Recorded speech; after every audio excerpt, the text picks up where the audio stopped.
തെലങ്കാനയിൽ നടന്ന soft baseball sub junior national ചാമ്പ്യൻഷിപ്പിൽ സ്വർണം നേടിയ സംസ്ഥാന ടീം അംഗങ്ങളായ കായിക താരങ്ങളെയും സ്കൂൾ കായികാധ്യാപകനെയും വേനപ്പാറ ഹോളി ഫാമിലി ഹൈസ്കൂളിൽ ആദരിച്ചു.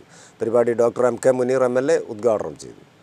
തെലങ്കാനയിൽ നടന്ന soft baseball sub junior national ചാമ്പ്യൻഷിപ്പിൽ സ്വർണം നേടിയ കേരള ടീമിലെ അംഗങ്ങളായ ഹോളി ഫാമിലി ഹൈസ്കൂളിലെ 9 കായിക താരങ്ങളെയും കായികാധ്യാപകൻ PM എഡ്വേഴ്സിനെയുമാണ് ആദരിച്ചത്.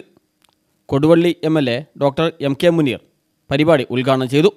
ചടങ്ങിൽ സോഫ്റ്റ് ബേസ്ബോൾ സംസ്ഥാന പ്രസിഡന്റ് ഗിരീഷ് ജോൺ മുഖ്യാതിഥിയായി.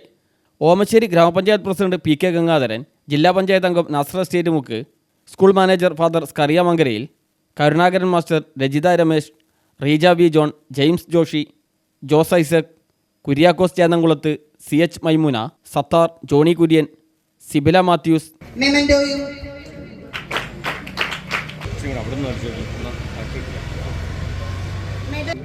എം കെ മുനീർ MLAയിൽ നിന്നും അനുമോദനം ഏറ്റുവാങ്ങുന്നത് ഈ മാനത്തിനെല്ലാം കാരണഭൂതനായി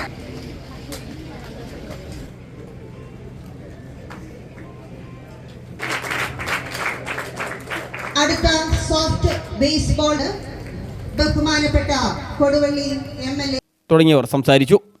ന്യൂസ് ബ്യൂറോ, മുക്കം.